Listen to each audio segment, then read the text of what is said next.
नमस्कार। आप देख रहे हैं खबर फास्ट और मैं हूं आपके साथ शमशेर सिंह। चलिए खबरों के सिलसिले की शुरुआत पहले भिवानी से।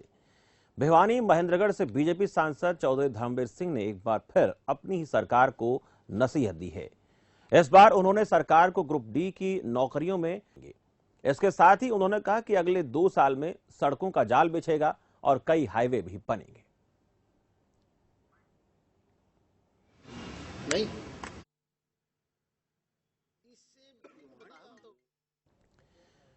तो भिवानी महेंद्रगढ़ लोकसभा क्षेत्र से बीजेपी सांसद धर्मवीर सिंह ने सरकार को नसीहत दी है। उन्होंने ये कहा है कि पीएचडी धारक को ग्रुप डी में या उच्च शैक्षणिक योग्यता वाले छात्रों को या अभ्यर्थियों को ग्रुप डी की नौकरी में नहीं लेना चाहिए। उनका कहने के पीछे भाव यह रहा कि अगर ग्रुप डी के पीएचडी और जो उच्च शैक्षणिक योग्यता रखने वाले लोग हैं वो भर्ती होंगे तो वो काम नहीं कर पाएंगे। उन्होंने इस दौरान यह भी कहा कि कस्सी फावड़े से काम करना, खुदाई का काम करना उनके बस की बात नहीं होगी। और इसके साथ साथ ये कहा कि अगर ये लोग इस दौरान इनको ग्रुप डी में शामिल किया जाता है तो फिर जो कम पढ़े लिखे लोग हैं उनके लिए रोजगार की समस्या खड़ी हो जाएगी।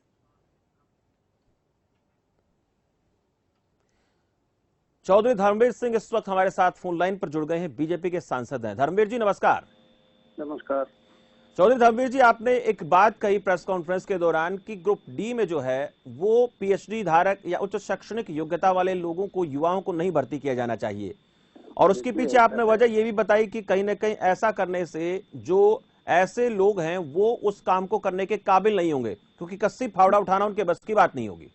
सही बात है। देखिए ऐसा है, कई बार इस तरह की बातों को लेकर नसीहतें देते रहे। बिजली के बिलों को लेकर आपने एक बार कहा था, उसके ऊपर काम हुआ भी। बिजली के बिलों के लिए मैं बहुत बहुत बधाई देता हूं प्रदेश की सरकार को, माननीय मुख्यमंत्री को, बिजली के निगम के अधिकारियों। बात का ये एक नसीहत इसको माना जाए। क्या आपको लगता है कि सरकार इस मुद्दे को लेकर विचार करेगी, सोचेगी? क्योंकि कहीं ना कहीं आपका जो कहना है वो सही भी नजर आता है कि जो लोग पीएचडी धारक हैं, जिन्होंने कभी कस्सी फावड़े का काम किया ही नहीं, या जो काम एक सड़क पर जो इंजीनियर को काम करना चाहिए वो डॉक्टर नहीं कर पाएगा। कलम का काम करने वालों का हाथ में कलम दो, कसी का हाथ करने वालों के हाथ में कसी दो।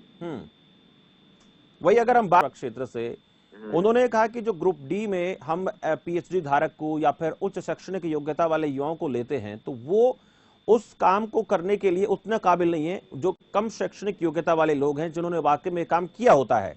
क्या कहेंगे? देखिए, मैंने नहीं, बात तो मुख्यमंत्री जी के अभिप्राय अनुसार होना है काम और न्याय अनुसार होगा। मलिक साहब, जैसे हमने ग्रुप डी की जो भर्ती इस वक्त हरियाणा में चल रही थी उसमें देखा कि पीएचडी धारक भी उसमें थे, बड़ी और भी शैक्षणिक योग्यताएं उनके पास थी। बहुत से लोग ऐसे जो थे वो रोजगार के लिए, भर्ती के लिए एग्जाम देने आए थे।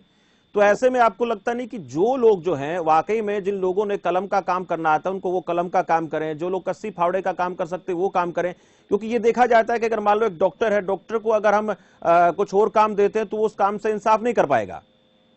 देखिए, बात तो वही आती है बार बार कि जो नियम जिस प्रकार से बने हुए हैं, लेकिन जब से जो सबसे बड़ा विषय आता है कि हमारे यहाँ पे आप जिस भी देखते हैं नौकरी के लिए, वहाँ पे मिनिमम एलिजिबिलिटी क्राइटेरिया लिखा होता है, मैक्सिमम नहीं लिखा होता जी। तो आप उसको अगर कल को आप रोकते हैं और फिर कोई व्यक्ति बोलता है नहीं जी मैं तो यही काम करना चाहता हूँ, आप मेरा संविधान के अनुसार मौलिक अधिकार कैसे हनन कर सकते हैं? विषय वो भी आ जाता है। बिल्कुल। लेकिन एक विषय और भी खड़ा होता है कि जब इतने चतुर्थ श्रेणी कर्मचारी की भर्ती के लिए इतने क्वालिफाइड लोग आते हैं तो कहीं ना कहीं वो एक बेरोजगारी का एक जो मैं बात कहूँ बेरोजगारी का एक बड़ा आलम वो भी नजर आता है। बहुत से ऐसे लोग नजर आए थे। ऐसा है, इस बेरोजगारी को कहने के लिए अगर आप बात करते हैं तो सबसे पहले आपको जो चीज विषय समझना पड़ेगा ये है कि एक भ्रांति फैली हुई है कि सरकारी नौकरी ही नौकरी है, दूसरी नौकरी नौकरी नहीं है। तो एक तो वो बहुत बड़ी चीज है जिसको हमको सबको मिलकर ठीक करना है। दूसरी बहुत बड़ी चीज जो है जिसके लिए हमारे को हमेशा विचाराधीन रहना चाहिए कि जो भी एक नियमावली है, नियमावली जो है वो समय अनुसार, काल अनुसार बनती है। उसको परपेचुअल नहीं होना चाहिए। तीसरी बड़ी चीज जो इस समय है और जिसको देखना चाहिए कि जो स्वरोजगार की ऑप्शंस हैं वो इतनी हैं और वो इतनी बनती जा रही हैं, तो वो जब स्वरोजगार को हम बढ़ावा लेकिन मलिक साहब एक छोटा सा सवाल मेरा आपसे, स्वरोजगार को लेकर सरकार बात करती है, चाहे केंद्र की बात करें चाहे प्रदेश सरकार की बात करें, लेकिन युवा जो हैं वो ज्यादा उसके प्रति इतना आकर्षित दिखाई देते नहीं है, वो क्या वजह है? दिक्कत ये है इस युवा के अंदर आपको 35 साल का भी मिलेगा, 38 साल का भी मिलेगा, 25 साल का तो नहीं होगा ना, व्यक्ति कम होंगे। अब प्रॉब्लम यही होती है कि जो तब से वेट कर रहे हैं आज वो भी पाइल्ड अप है।